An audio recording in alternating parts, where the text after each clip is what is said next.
지식과 그 지혜는 분명히 다른 겁니다. 어떤 상징적으로 다르다는 것이 아니고요. 두 단어의 그 사전적 의미가 근본적으로 다르죠. 예를 들어서 지식이라고 하면 그 어떤 정보에 대해서 제가 습득을 하는 겁니다. 그렇죠? 그러니까 그 습득된 정보가 많다 그러면 그 사람 아주 유식하다, 그 사람 아주 해박하다, 뭐 이렇게 얘기를 하죠. 반면에 그 지혜는 조금 달라요. 그 습득된 정보를 과연 어떻게 활용하는가, 그 지식이 정말 올바른 지식인가 아닌가를 구별도 할 줄 알고요. 또 그 지혜는 그 지식을 가지고 어플라이를 하는 겁니다. 적용을 하는 겁니다. 내가 써야 될 때, 쓰지 말아야 될 때, 뭐 이런 걸 또 잘 활용하는 걸 하는 거죠. 그래서 그 지혜와 지식은 다른데요. 한마디로 그 똑같은 그 지식을 가졌다고 해도 어떻게 그것을 잘 활용할 수 있는가, 그게 이제 지혜거든요. 가령 저 사람은 굉장히 공부를 많이 한다, 그 사람 똑똑하다, 그런 이제 분명히 저 사람 참 지혜롭다, 현명하다, 그 얘기하고는 좀 다른 거죠. 그죠? 정리하면 지식보다는 그 지혜가 한층 더 높은 개념입니다. 그러니까 지식이라는 건 그냥 습득된 정보지만 지혜는 그걸 적용할 수 있는 거니까 한층 더 높은 건데요. 이 지식보다는 지혜가 한층 더 발전된 개념이긴 합니다만, 그 성경에서 말하는 그 지혜는 우리가 지금 말하고 있는 이 지식과 지혜보다 조금 더 다른 개념입니다. 그러니까 우리가 오늘 제가 말씀의 제목을 지식과 지혜라고 했는데, 성경에서 지혜라고 하면 우리가 지금 흔히 알고 있는 지식과 지혜보다는 그 개념이 조금 더 다른 것이죠. 예를 들어서 잘 안 들려요? 오케이. 성경은 이제 이렇게 말씀합니다. 하나님을 경외하는 것이 그 지혜의 근본이다, 이렇게 얘기를 해요. 그러니까 내가 예를 들어서 내가 아무리 똑똑하고 또 내가 그 아무리 똑똑할 뿐 아니라 그 지식이 많고 그 지식을 잘 활용하는 지혜가 넘친다고 해도 만약에 그 사람이 하나님을 모른다, 그럼 똑똑한 거하고 아무 상관없다는 거예요. 굉장히 미련한 사람이라는 거예요. 하나님을 두려워하지 않는데 나는 굉장히 지식도 많고 굉장히 모든 면에 지혜롭다, 그건 말이 안 된다는 거예요. 왜 그러냐면 여러분 한번 생각해 보세요. 하나님이 지혜를 만드신 분입니다. 하나님이 지혜의 신이에요.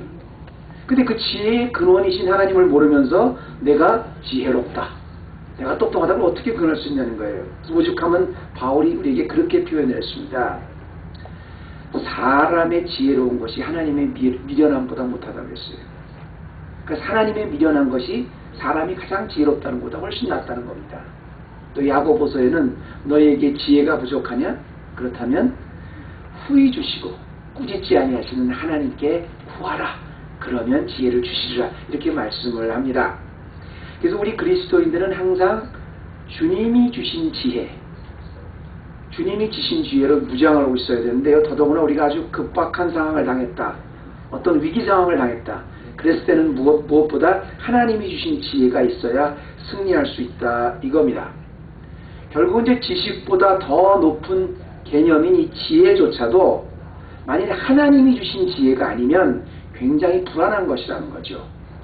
그러니까 제가 오늘 여기서 오늘 말씀은, 오늘의 말씀의 제목이 지식과 지혜인데, 오늘이 말씀의 제목은 오늘 편의상, 원래 그런 건 아닙니다만 우리가 알고 있는 지식과 지혜를 통괄해서 제가 그냥 지식이라고 부르겠습니다. 오늘 이 설교 시간에는 말씀을 구별하기 위해서 지식, 지혜 모두 그냥 지식이라고 부르겠습니다. 그리고 하나님이 주신 그 지혜를 오늘은 지혜라고 하겠습니다. 그러니까 제가 제 입에서 그냥 지혜 나오면 그건 하나님이 주신 지혜, 그렇게 알고 계십시오. 그리고 세상적인 지식과 지혜는 그냥 통괄해서 그냥 제가 여기서는 지식이라고 그냥 이렇게 부를게요. 이제부터 성령님이 성도에게 주신 지혜가 아닌 그냥 세상의 지식, 또 세상의 지혜, 통괄해서 제가 지식이라고 부르겠는데, 이 지식은요, 이 하나님이 주신 지혜를 인정을 안 합니다. 세상에서는 하나님이 주신 지혜가 있어요. 그리고 세상이 주는 지식이 있어요. 세상이 주는 지혜가 있어요. 근데 이 통괄해서 지식이라고 부른다면 이 세상적인 지식은 하나님이 주신 지혜를 인정을 안 해요. 왜 그러냐? 왜 그런지 혹시 아세요? 아니, 충돌을 하는데 왜 충돌을 하는지 아시냐고요? 한마디 모르기 때문에 모르기 때문에 그래. 지혜를 모르니까. 우리가 세상의 지식은 뭡니까? 우리가 습득을 하는 거예요. 저 자기 경험에 의해서 얻는 거예요. 근데 하나님이 주신 지혜는 하나님이 직접 주신 거기 때문에, 우리가 내려주신 거기 때문에 개인적인 논리와 개인적인 경험과 개인적인 어떤 그 자기의 이성으로는 도저히 깨달을 수가 없는 거예요. 자기 세계 안에서는 그걸 맛보지 못한 거기 때문에. 기독교는 체험의 종교라고 하는 이유가 뭐냐면 하나님이 주신 지혜를 반드시 경험해야 됩니다. 근데 그 하나님 주신 지혜는 세상의 지식이 절대 이해를 하지 못해요. 제가 이 말씀을 좀 드리면서 우리가 지난 시간에 어디까지 했냐를 잘 말씀드리면, 이제 바울이 알렉산드리아에서 온 배를 타고 드디어 로마로 압송되어 가는 장면까지 했습니다. 근데 바울이 왜 하필이면 알렉산더에서 오는 큰 배를 타고 그 곡물선을 타고 로마로 가야 됐냐면, 지난 시간에 제가 아주 오랫동안 설명을 드렸기 때문에 제가 여기서는 설명을 안 하겠습니다. 다만 어쨌든 바울을 싣고 가려는, 이제 그 바울과 그 죄수를 싣고 가려는 이 로마로 가는 배, 이 큰 알렉산드리아에서 온 이 큰 배가 떠나기 전에 바울이 이렇게 얘기하는 거예요. 그 선장한테, 떠나지 마십시오. 왜? 이 배는 가다가 큰 풍랑을 당할 거기 때문에 떠나지 마십시오. 이렇게 막습니다. 하나님의 지혜가 있었던 유일한 사람 바울이 떠나지 말자 그래요. 반면에 세상의 지식으로 갖고 있었던 이 선장은 무슨 소리냐? 떠날 수 있다. 이 배에 대해서 내가 더 잘한다. 그래서 이제 둘이 충돌을 하게 됩니다. 지난 시간에 바울과 이제 선장이 둘이 의견이 갈려요. 바울은 떠나지 마십시오. 떠나면 안 됩니다. 선장은 아닙니다. 떠날 수 있습니다. 그러니까 둘이 충돌을 하니까 어차피 결정권을 가진 사람은 백부장이었어요. 그 백부장이 누구의 편을 들어줘요? 선장의 편을 들어줍니다. 그게 오늘 말씀, 바로 11절 말씀입니다. 그리고 지난 시간에 그 11절까지 하고 끝났어요. 백부장이 선장과 선주의 말을 바울의 말보다 더 믿더라. 결정권을 가진 그 백부장이 선장과 선주의 말을 바울의 말보다 더 믿었다. 여기까지 했는데요.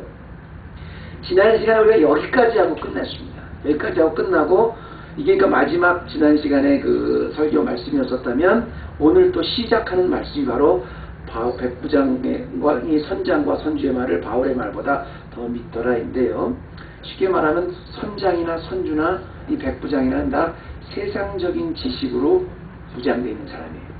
그리고 바울은 뭐예요? 하나님이 주신 지혜로 무장되어 있는 사람이죠. 근데 나중에 누구 말이 결국 맞냐면, 누구 말이 더 맞아요? 바울의 말이 맞죠. 바울의 말이 맞는데, 여러분, 제가 지난 시간에 이런 말씀을 제가 여러분 앞에 드린 걸 기억하실 거예요. 비록 바울의 말이 맞아서 바울 한 사람 때문에 이 배에 있는 사람이 살아나니까 바울이 생명줄인 건 맞습니다. 그러나 제가 지난 시간에 뭐라 그랬냐면, 그런데 세상은 어차피 이 교회의 말을 듣지 않고 하나님의 지식으로 무장된 사람의 말을 듣지 않고, 어차피 세상은 조금 더 세상적 지식이 있는 사람, 조금 더 돈 있는 사람, 조금 더 힘 있는 사람, 조금 더 똑똑한 사람의 말을 듣는 게 세상에 있습니다. 제가 지난 시간에 그런 말씀까지 드렸습니다.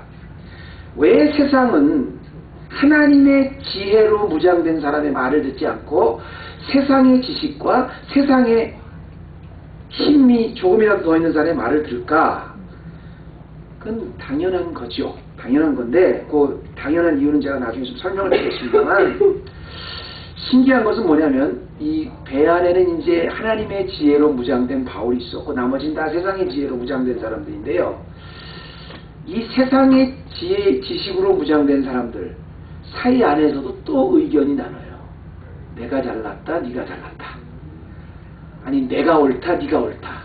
그러니까 바울 한 사람만이 이제 하나님의 지혜로 무장된 사람인데, 세상의 지식으로 무장된 사람들끼리도 서로 네가 잘났다, 내가 잘났다 하면 서로 싸웁니다. 그게 12절 말씀이에요. 그런 이제 나중에는 이렇게 되는데, 됐습니다. 그건 안 보셔도 되고요. 대체 왜 의견이 둘로 갈라졌을까? 제가 오늘 주장하고 싶은 건, 서론에 주장하고 싶은 건 뭐냐면, 이 배는 어쨌든, 큰 배는 278명이라는 선원이 타고 있었지만, 그 모든 사람은 다 세상의 지식으로 무장된 사람들이었습니다. 그리고 오직 한 사람, 딱 한 사람, 바울만이 하나님의 지혜로 무장된 사람이었어요. 문제는 뭐냐면, 세상의 모든 종류의 지식을 가진 사람과 하나님의 지혜로 무장된 사람 한 사람이 정령 위가 닥치니까, 큰 배의 위가 닥치니까 어떻게 행동했는가, 또 결과는 뭔가, 또는 어떤 현상이 일어났는가, 그것을 말하는 것이 오늘의 본문 말씀입니다. 그래서 오늘 누가가 오늘 이야기하고자 하는 게 뭐냐면, 하나님의 지식으로 무장된 사람과 세상의 지식으로 무장된 사람이 위기가 닥쳤을 때 어떻게 행동하는 것을 보고, 또 결과를 보고 우리가 오늘 교훈을 얻자는 거예요. 이게 누가가 우리에게 오늘 주는 메시지 중에 하나입니다. 제가 오늘 한 3가지 정도로 여러분 앞에 이 본문을 통해서 우리에게 중요한 말씀을 나누겠는데요. 지금부터 좀 집중을 해서 좀 들어주시기 바라겠습니다. 하나님의 지혜가 있는 유일한 사람, 바울. 우리가 하나님의 지혜의 눈으로 이 사건을 바라보면, 여러분 첫 번째는요, 이제 잘 들으십시오. 백의 진리는 거짓에 패배합니다. 잘 들으세요. 진리는 거짓에 패배를 합니다. 정확히 말씀드리면, 진리가 승리하는 것보다는 거짓이 승리하는 게 훨씬 많아요. 주님이 주신 지혜를 가진 사람은 이 이치를 잘 알고 있어야 돼요. 대개는 거짓이 이겨요. 그리고 진리가 승리하는 게 아니라 진리가 패배합니다. 제가 목사로서 이런 말씀드리면 여러분 이렇게 말씀하시는 분이 있었을 거예요.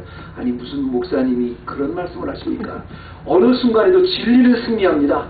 진리를 승리하야지 거짓이 승리합니다. 이런 말을 하는 목사가 어디 있습니까? 라고 분노하시는 분도 있을 거예요. 근데 그게 맞습니다. 그리고 그게 하나님이 주신 지혜를 가진 사람이 알고 있어야 되는 거예요. 여러분 물론 궁극적으로는 진리가 승리합니다. 그러나 잘 들으세요.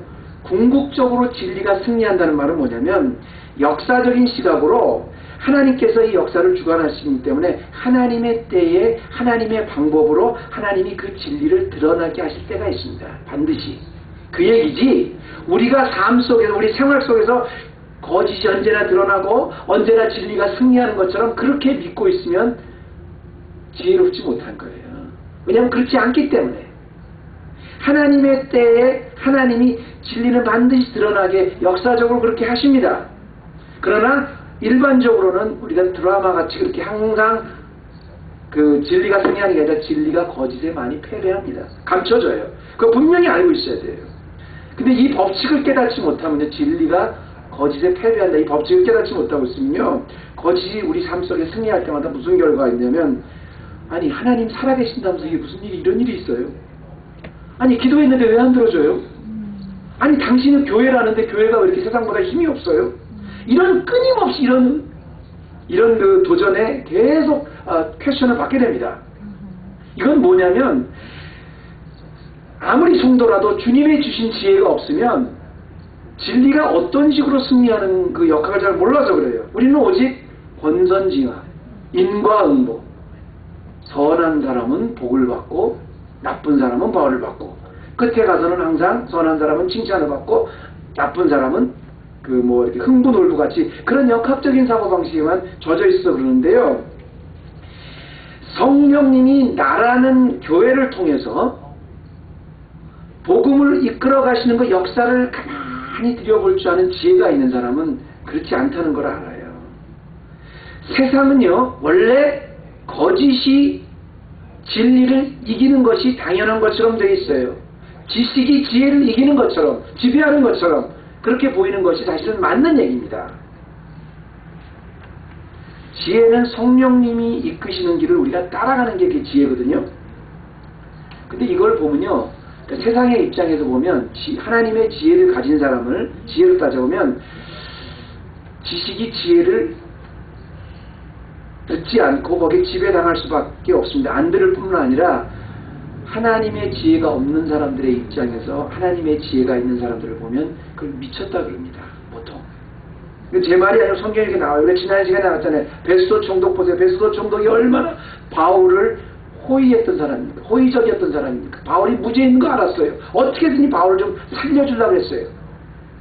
그런데도 복음의 진리가 그 앞에 딱 들어가니까 뭐라 그랬어요? 살려주기는커녕 너 미쳤구나. 미쳤다 그러는 거예요. 아그리빠 왕 보세요. 아그리빠 왕은 바울의 설교를 다 듣고 굉장히 그 사람이 죄가 없다는 걸 알았어요. 이 사람이 유대인의 입장에 봐도 죄가 없다는 걸 알았어요. 근데 바울이 복음이 딱 들어가니까 네가 적은 말로 나를 그리스도인이 되게 하는도다. 오히려 바울을 조롱하잖아요. 왜 그래요? 왜 진리가 들어오면 거짓이 이기고 진리가 있을 때 거짓이 왜 그렇게 승리를 하고 받아들이지 않습니까? 한마디로 말하면 아까 말한 것처럼 모르니까 그러는 거예요. 아그리빠 왕도 진리를 모르니까. 그 하나님이 주신 지혜가 없으니까. 베스도도 모르니까. 여러분 결국 11장에 보면 아까 보면 백부장과 선주의 말을 바울의 말보다 더 듣더라 이 말을 보면 뭐냐면 결국은 하나님의 주신 지혜를 가진 바울의 말이 맞아요. 그리고 이 배 280명을 다 살리는 그런 말이에요. 그런데도 불구하고 세상은 선주와 선장의 말을 왜 더 믿어요? 왜 믿어요? 모르니까. 하나님이 주신 지혜를 몰라서 그래. 그래서 진리는 주로 패배하는 거예요. 근데 이 진리가 패배한다는 이치를 잘 깨닫고 있는 사람이 지혜로운 사람이에요. 두 번째 요각은요. 두 번째 이건 뭐냐면 하나님이 주신 지혜의 시각으로 보면 아까 말씀드렸던 세상에서 말하는 세상의 지식과 지혜의 차이는 아무런 의미가 없다는 겁니다. 무슨 말씀이냐면 이게 하나님이 주신 지혜가 있고 세상에서 지식과 지혜가 있다 했지 않습니까? 근데 지식과 지혜가 있는 사람, 세상의 지식과 세상의 지혜가 있는 사람 중에서도 차이가 있어요. 어떤 사람은 지식이 많다. 어떤 사람은 지식이 적다. 어떤 사람은 경험이 많다. 어떤 사람은 경험이 없다. 어떤 사람은 아주 똑똑하다. 어떤 사람은 아주 미련하다. 뭐 이렇게 다 등급이 있습니다. 그죠? 그렇잖아요. 우리가 어떤 사람 하버드에서 PhD 한 사람이 있다. 어떤 사람은 초등학교도 안 나온 사람이 있다. 우리가 분명히 지식의 차이가 있잖아요. 또 지식도 이 사람은 굉장히 경험이 많아서 굉장히 똑똑하다. 어떤 사람은 이 사람은 그 분야에 너무 경험이 없어서 덜 똑똑하다. 어리석다. 그런 차이가 다 있지 않습니까? 그런데 하나님이 주신 지혜의 눈으로 그 지식과 지혜에서 나오는 차이를 보면 아무런 차이의 의미가 없다는 거예요. 아무런 의미가 없다는 거예요. 세상의 지식의 관점으로 나누는 더 똑똑하다, 더 지혜롭다는 그 나누는 의미 자체가 정말 없다는 겁니다. 예를 들어서 지난 시간에 제가 조금은 언급했습니다만 어차피 세상은 하나님의 지혜를 모르기 때문에 조금 더라는 게 최고입니다. 그렇죠 여러분? 남보다 예를 들어서 내가 조금이라도 더 많이 안다. 그게 덜하는 것보다 최고예요. 남보다 조금이라도 똑똑하다. 그게 최고예요. 남보다 내가 조금이라도 더 돈이 많다. 그게 최고예요. 남보다 조금이라도 더 힘이 있다. 그게 최고예요. 조금이라도 더 유명한 게 최고예요. 조금이라도 더 낮고 더 높은 것이 굉장히 큰 의미인데 얼만큼 차이가 나든 얼만큼 의미가 있든 상관없이 하나님이 주신 지혜의 입장으로 보면 그거 다 똑같다는 거예요. 아무런 의미가 없다는 거예요. 문제는 뭐냐면 이제 결정적인 순간에는 세상에서 이제 누구의 말을 듣냐면 조금이라도 더 지식이 있고 조금이라도 더 힘 있는 사람을 세상은 어차피 다 말을 듣게 됐는데요. 세상에서는 조금 더 가진 게 최고입니다. 그래서 어떻게 해서든지 악착같이 공부하는 거고요. 악착같이 일도 하는 거예요. 왜 그래요? 조금 더가 최고니까. 그러니까 예를 들어서 지금 내가 화장실 하나 있는 집을 산다 그러면 어떻게 악착같이 돈 벌어서 화장실 2개 있는 집으로 가는 게 최고예요. 화장실 2개 있는 집에 있는 사람 어떻게 악착같이 돈 벌어서 화장실 3개 있는 집으로 가는 게 최고예요. 어쨌든 세상에서는. 내가 마스터를 받았다. 그럼 어떻게 해서 내가 하버드에서 PhD 받았다. 그럼 어떻게 세상에서는 그 하버드에서 PhD 받은 사람보다는 그 PhD 갖고 하버드에서 가르치는 게 최고예요. 조금이라도 힘 있는 사람이 최고예요. 그 차이는 대단합니다. 그런데 하나님이 주신 지혜로 보면 그 차이가 얼마나 보잘것없고 의미 없는 거라는 걸 안다는 거예요.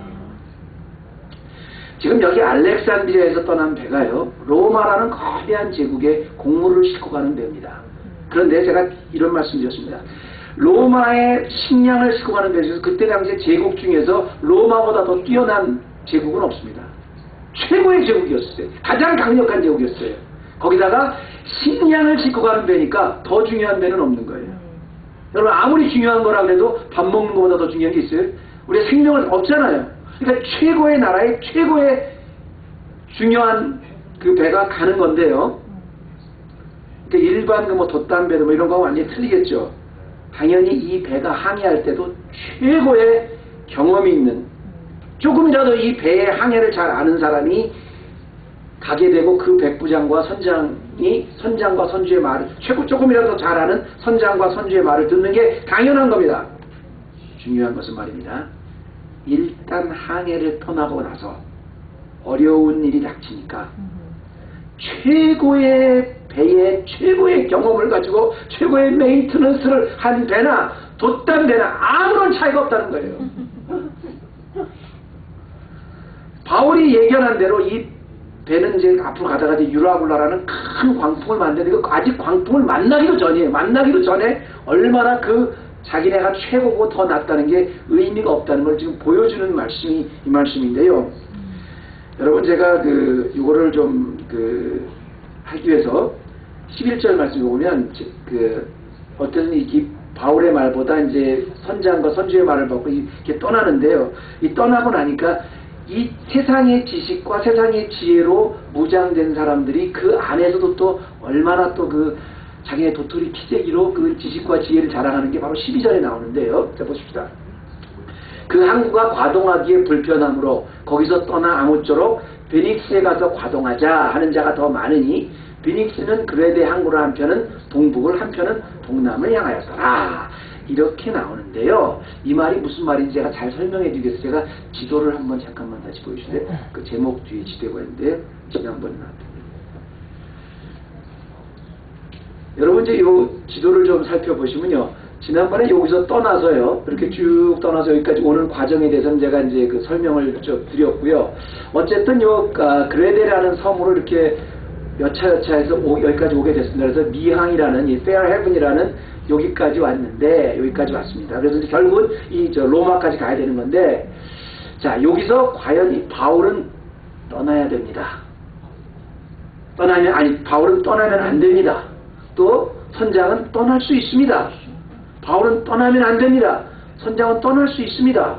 그렇게 서로 이렇게 충돌을 하다 결국 이제 백부장이 이 선장의 말을 더 들어서 떠나기로 했어요. 떠났습니다. 그런데 세상의 지식으로 무장된 사람들이 이 배에 대해서 조금이라도 더 아는 이 선장의 말을 듣고 이제 떠나기로 했는데, 문제는 뭐냐면 여러분, 세상의 지식과 지혜로 무장된 이 287명들이 자기네들끼리 또 의견이 갈리는 거예요. 무슨 의견이 갈리냐면, 뭐 때문에 갈리냐, 여기 저를 보실지 모르겠습니다만, 이 그레데라는 여기 좀 섬인데요. 여기가 좀 페어항이고요. 여기서 한 30마일 정도 가면 여기 베닉스라는 저 항구가 있습니다. 여기는 페어 항구는 아주 조그만 데지만 이 베닉스는 정식 항구인데, 여기서 자기네들끼리 의견이 갈렸어요.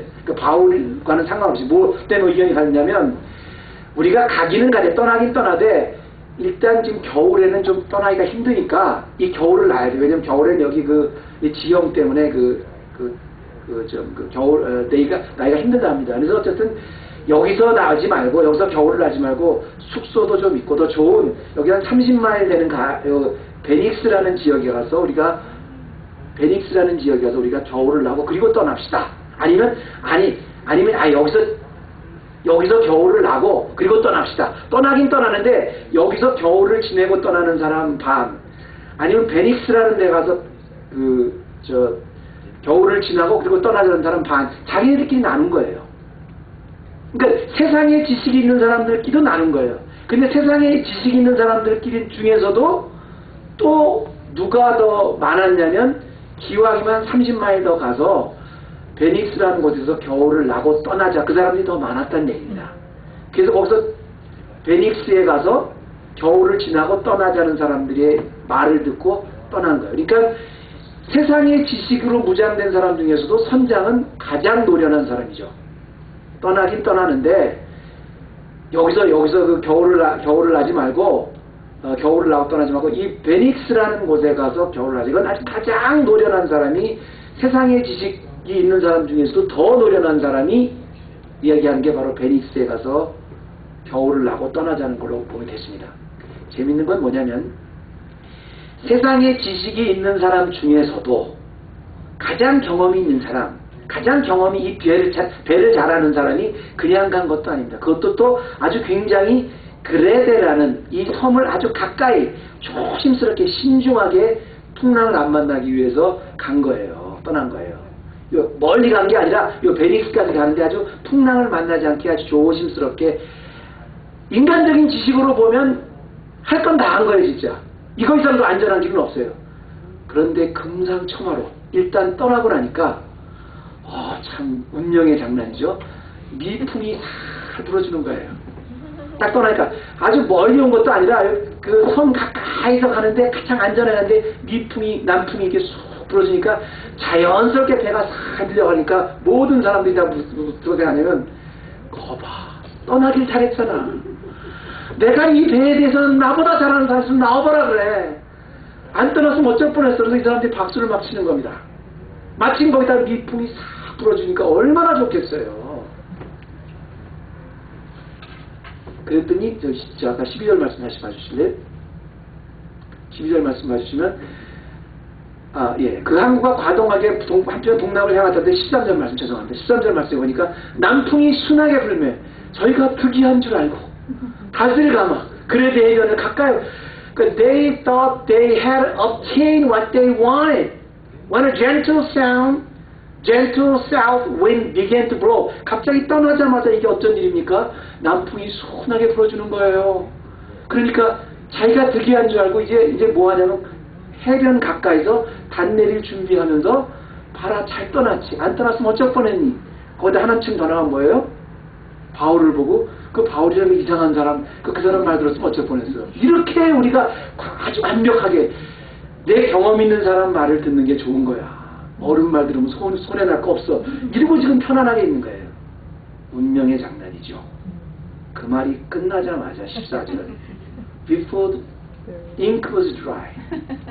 아주 그 잉크도 말하기 전에 누가 하기 전에 얼마 못 돼요. 섬 가운데로서 유라굴로라는 광풍이 대작하니 그 말하고 이제 단내를 준비하고 있는데 갑자기 유라굴로 뜻밖의 유라굴로라는 노스 이스트라는 거죠. 북동풍이라는 소리인데요. 이거부터 내기 시작하는데 15절 그 다음에 16절 이거는 얼마나 큰 광풍인지요. 이 가장 로마 제국에서 식량을 싣고 가는 이 배가 마음대로 키를 돌지 못하게 무려 15절부터 20절까지 계속 지금 이 풍랑 때문에 막 휩싸여가는 겁니다.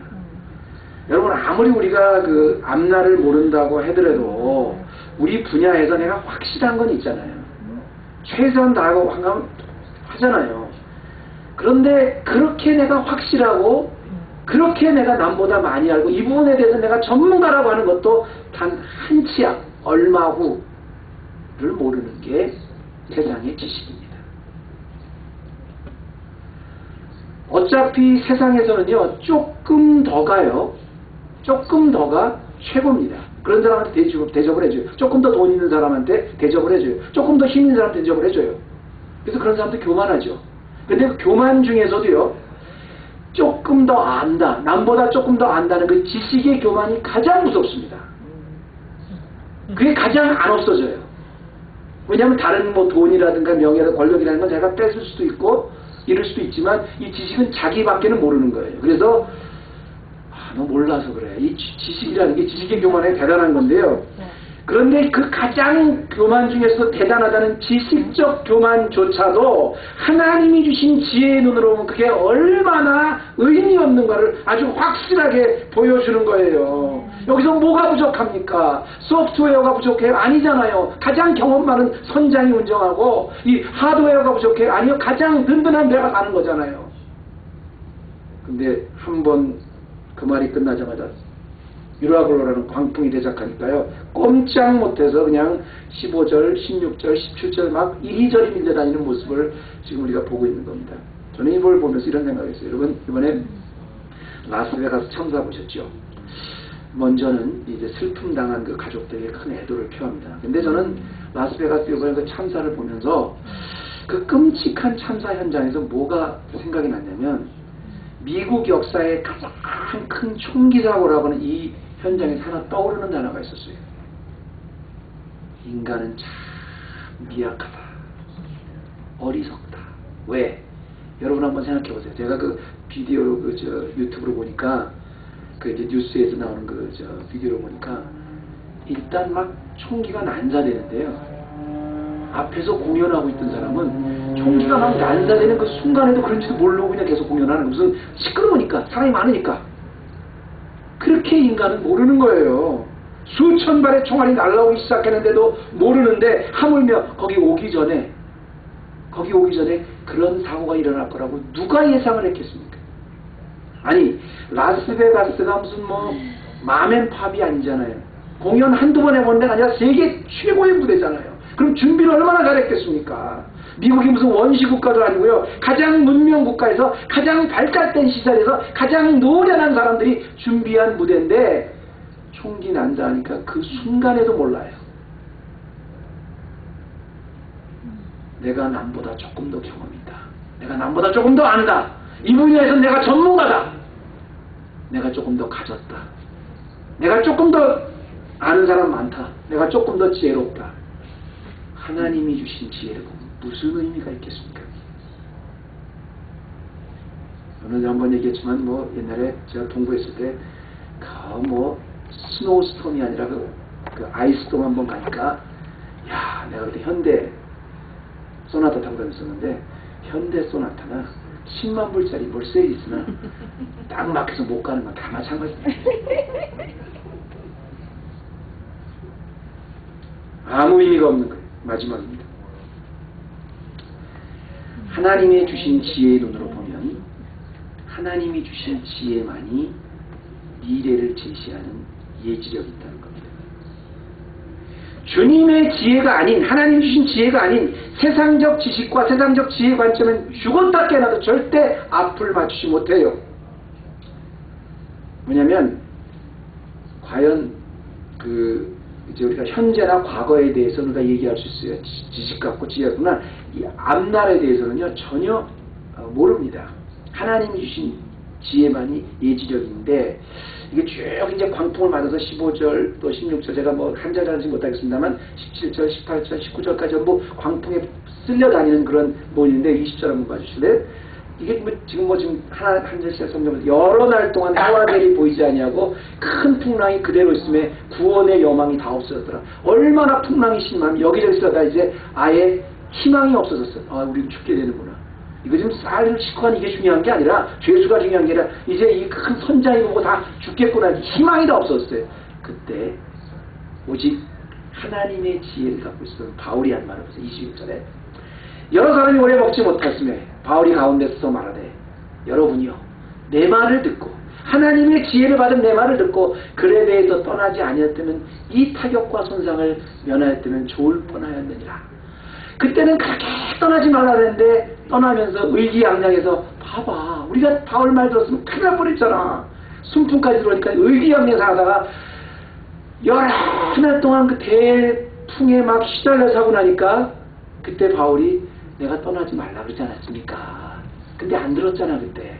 그때 내 말 들었으면 좋았을 뻔합니까? 아닙니까? 이렇게 얘기를 합니다. 그래가지고 22절에 보면 내가 너희를 권하니 이제는 안심하라. 너희 중에 생명에는 아무 손상이 없고 오직 이 배는 비록 부서졌지만 너희 생명은 아닐까. 아무런 문제가 없으리라고 하나님이 주신 지혜로 말씀하는 바울의 말을 그때야 사람들이 듣습니다. 제가 이 마지막 포인트를 하나님이 주신 지혜만을 예지력, 그러니까 미리 아는 힘이라고 하는데 이걸 여러분 절대 오해하지 마시기 바랍니다. 예지력이라고 말하는 거는 내가 앞으로 무슨 일이 일어날 거다 그걸 맞추는 게 그게 예지력이 아니에요. 하나님이 우리에게 주신 약속이 있습니다. 교회에게 주신 약속인데 세상에서는 위에 바로 설명된 것처럼 조금이라도 더 많이 알고 조금이라도 더 많이 갖고 조금이라도 더 유명한 사람이 최고잖아요. 근데 그 내가 조금이라도 더 알고 조금이라도 더 내가 경험이 있다는 걸 다 버리고 하나님이 약속하신 그 길에 순종하는 게 예지력입니다. 내가 원하는 방향의 길을 제시하는 것이 아니라 성령님이 이끌어 가시는 길에 그 약속을 믿고 나를 맞추는 거예요. 근데 여기 보면 지금 바울만이 성령님이 이끌어 가시는 그 길에 약속을 믿고 정확히 방향을 제시하고 있는 거예요. 우리가 쉽게 말하면 시간은 하나님이 주관하시는 건데 하나님이 약속하신 그 길에 믿음으로 동참하는 건데 내가 아무리 하나님의 약속이 있다 그래도 내가 가고 싶은 길, 내가 원하는 길, 내가 하고 싶은 길 그걸 다 포기하고 주님이 약속하신 그 길에 서 있는 게 믿음이고 예지력입니다. 이 말씀을 들으면 여러분 이렇게 말씀하신 것일 거예요. 목사님 그 말은 좀 제가 헷갈립니다. 예지력이라 그러면 미리 아는 거 아닙니까? 그래서 기도해 보니까 무슨 일이 일어날 것이다. 어떤 데로 가라. 어디 동쪽에 있는 가게에서 가게를 사라. 서쪽에 있는 데는 집을 사냐. 이런 게 예지력 아닙니까? 그건 점쟁이니까 하는 거예요. 근데 여러분 점쟁이도 우리도 성령님이 알 수 있지 않습니까? 근데 점 얘기가 나왔으니까 제가 한번 이런 얘기 드릴게요. 그 점을 치는 사람들 있지 않습니까? 점을 치는 사람들이 제 통계를 보니까 가장 많이 와서 물어보는 게 뭡니까? 이렇게 물어보니까 그 통계가 있더라고요. 그랬더니 뭐 같아요, 여러분? 점한테 가장 궁금하게 점쟁이들한테 가서 용하다는 점쟁이한테 가서 물어보는 제 뭐니 뭔지 아세요? 복권 번호 좀 하게 해달라고. 제가 그 말을 보고 제가 얼마나 참 사람들이 미련하구나 느꼈는 게 아니 점쟁이가 복권 번호를 미리 알면 왜 점을 치고 있겠어요? 전 세계 모든 썰썰어들 점쟁이 다 합쳐가지고 정말 어떤 아주 용하다는 점쟁이들만 해서 복권 그렇게 점 때문에 복권 맞아서 부자 됐던 사람 봤어요, 여러분? 미래는 절대 모르는 거예요. 미래는 하나님만 하시는 거예요. 미래를 미리 안다는 예지력은 뭐냐면 하나님이 우리에게 약속해 놓으신 그것을 믿고 아무리 힘들어도 아무리 내가 더 뭘 하고 싶은 게 있어도 그 약속대로 꾸준히 따라가는 게 그게 예지력이에요. 그럼 어떤 사람이 이렇게 도전할 겁니다. 저에게. 목사님 그러면 바울은 어떻게 미리 이게 풍랑을 할 거 아십니까? 우리도 기도해서 미리 풍랑을 할 거 알고 안 가면 되지 않습니까? 이때는요 성경이 완성되지 않았을 때입니다. 하나님의 사도의 주님의 사도의 말 한마디가 곧 성경 말씀이었어요. 이제는 성경 66권이 다 완성이 돼서 하나님의 약속 이 안에 다 있어요. 이렇게 살아라, 이렇게 살지 말아라, 다 약속이 있어요. 그럼 이렇게 살면 내가 세상에서는 손해지만 그래도 하나님의 약속이 있으니까 이렇게 사는 것, 그게 예지력이에요. 이 세상 287명의 선원같이 다 이렇게 살아도 하나님이 이렇게 살지 말라 그러니까 난 이렇게 살지 않고 이 길에 하나님의 약속이래 쓰겠습니다. 이게 예지력이에요. 노아를 보세요. 노아에게 내가 홍수를 내겠다 했더니 산 위에서 배를 짓는데요. 몇 년 동안 졌어요? 20년이요? 120년 동안 졌습니다. 120년 동안.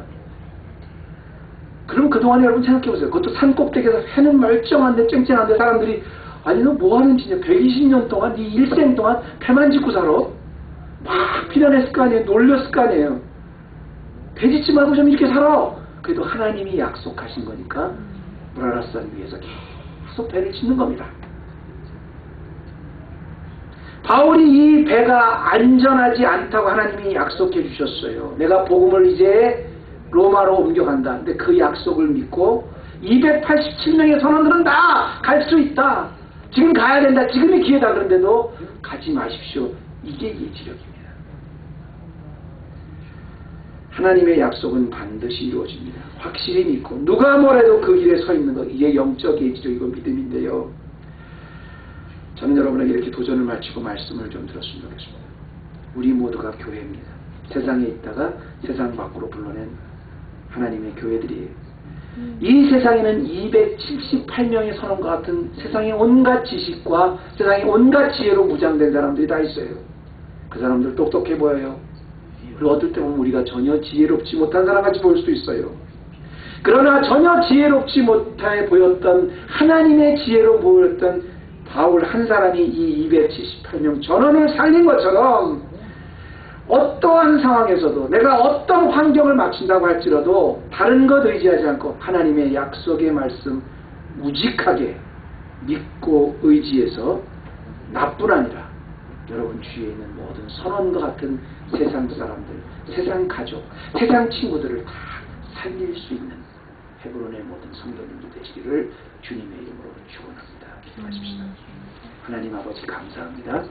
오늘도 유라굴라 대광풍을 만나기 직전에 이 배의 모습을 보면서 하나님의 지혜를 주로 무장한 바울이 얼마나 참 세상의 사람들, 세상의 지식에 무장된 사람보다 위대하고 올바른 길인가를 보여주시면 감사합니다.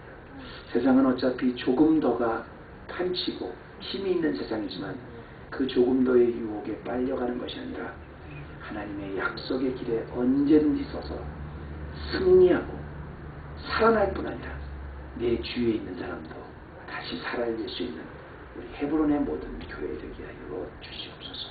예수님의 이름으로 기도드립니다.